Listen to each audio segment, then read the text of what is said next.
Hello six class students.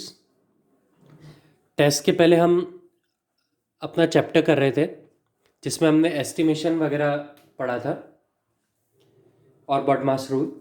अब हम उसके आगे चलते हैं। आज हम पढ़ेंगे रोमन न्यूमरल्स, जो आपके कोर्स में अगला टॉपिक है। तो हम पढ़ते हैं। सबसे पहले हम इस क्लॉक का एग्जाम्पल लेते हैं। ये एक घड़ी आपको दिख रही है जिसमें ये कांटे हैं, पर आप देखेंगे कि ये जो नंबर्स लिखे हुए हैं ये नॉर्मल 1 2 3 नहीं लिखे हुए हैं। तो ये नंबर्स कौन से हैं जो इस घड़ी में लिखे हुए हैं? इनको कहते हैं Roman numerals. These are Roman numerals. Okay.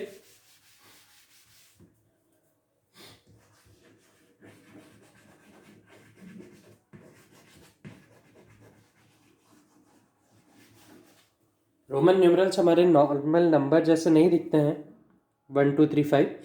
उनका अलग ही नोटेशन होता है। रोमन न्यूमरल्स हमारे ABCD में से बनते हैं। ABCD के जो अपर केस लेटर्स हैं उनमें से बनते हैं, और हर लेटर की एक वैल्यू होती है जिससे कि हम सारे नंबर्स को लिख सकते हैं। तो हम देखते हैं कौन कौन से लेटर की क्या वैल्यू होती है। स्टूडेंट्स, तो अब हम एक टेबल देखते हैं, इसके थ्रू आपको पता लगेगा रोमन न्यूमरल्स की वैल्यूज़। सबसे पहले जो इंपॉर्टेंट नंबर है रोमन न्यूमरल्स में वो है आई। आई का मतलब होता है 1। फी का मतलब होता है 5। एक्स का मतलब होता है 10। एल का मतलब होता है 50। सी का मतलब होता है 100। डी का मतलब होता है 500। और एम का मतलब होता है 1000। अगर आपके पास बुक्स है, नहीं तो जो आपको इस वीडियो के नीचे नोट्स मिलेंगे उसमें से आपको ये पूरा टेबल लर्न करना है, तभी उसके बाद आप किसी नंबर को रोमन न्यूमरल्स में लिख पाएंगे।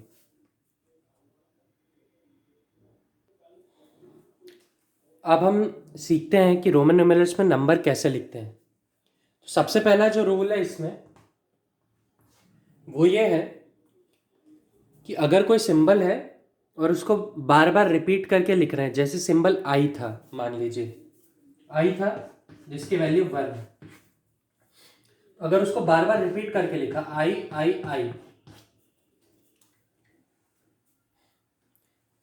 तो इसका मतलब क्या होगा कि हर वैल्यू को ऐड करेंगे। जैसे I1 + 1 + 1 = 3। तो ये हो गया 3। आपने देखा भी होगा थर्ड क्लास के ऊपर ऐसे लिखा हुआ होता है, तो ये 3 हो गया। एक और एग्जांपल देखते हैं। हमने देखा था कि x = 10। अगर हम उसको रिपीट करेंगे x तो वो क्या होगा 20। 10 + 10 20। सो ये पहला रूल है कि किसी भी रोमन न्यूमरल को बार बार रिपीट करते हैं तो उसकी वैल्यू ऐड होती जाती है। हम सेकेंड रूल देखते हैं इसको लिखने का। ये है कि C X और M, C X और M, जहाँ पे I 1 है, C 100 है, X 10 है और M है 1000। ये नंबर्स 3 से ज़्यादा बार रिपीट नहीं हो सकते। जैसे I से हम लिखते हैं 1 2 3, ये होता है 3, पर इससे ज़्यादा बार ये रिपीट नहीं हो सकता। जैसे हम 1 2 3 4 इसको लिखेंगे तो ये 4 नहीं होगा।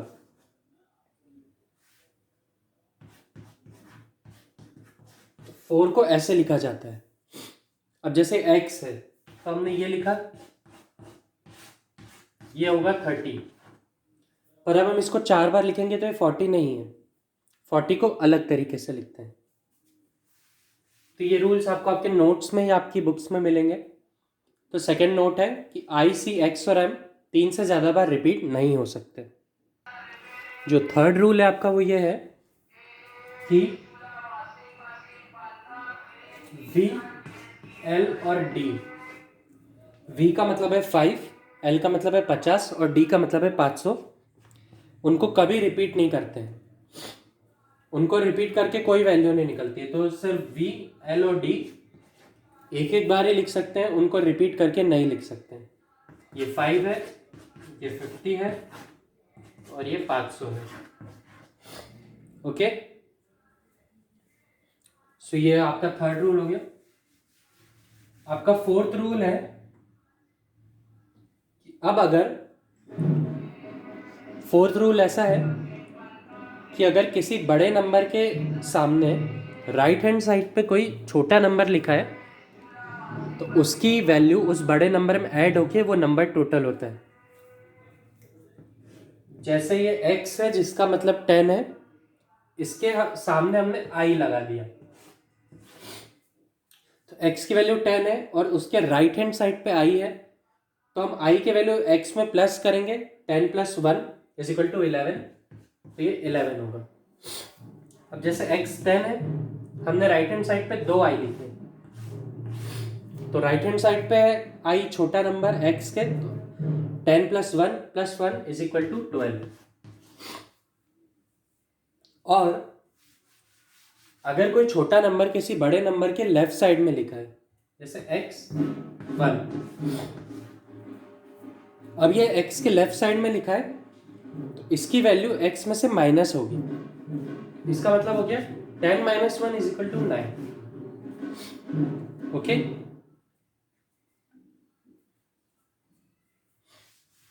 एक और एग्जांपल देखते हैं। जैसे l =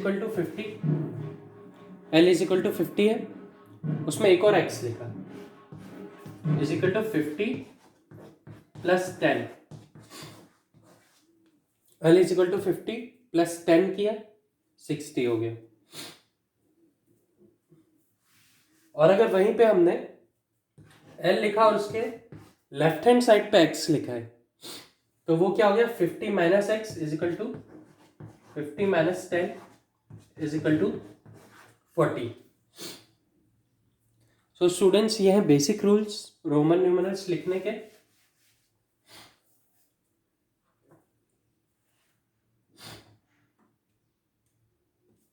अब हम कुछ एग्जाम्पल देखते हैं जिससे आपको क्लियर होगा। 72 क्या होता है, 70 + 2। तो हम 70 + 2 का हमने ये कर लिया। अब हम 70 कैसे लिखेंगे, 70 होता है 50 + 20, तो हम इसको लिखेंगे 50 + 10 + 10 20 + 2। 2 कैसे लिखते हैं, i + i, तो ये टोटल क्या हो गया, lxx 2। ऐसे इसको लिखेंगे।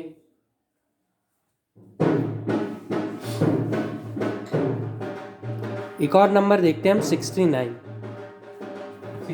को कैसे लिखेंगे, 60 + 9। पहले तो किसी भी नंबर को हम तोड़ लेते हैं उसके दोनों टेंस प्लेस और वंस प्लेस के नंबर में। फिर 60 कैसे लिखेंगे, l = 50 + 10 60। 9 कैसे लिखते हैं, 10 - 1 9। ये हो गया lx ix। सो स्टूडेंट्स, अब आपको ये वीडियो देखना है और उसके नीचे जो नोट्स हैं वो पढ़ने हैं या अपनी बुक में से। फिर आपको जो ये एग्जाम्पल्स इसमें दिए गए हैं वो देखने हैं और फिर आपको एक्सरसाइजेस को सॉल्व करने का ट्राई करना है।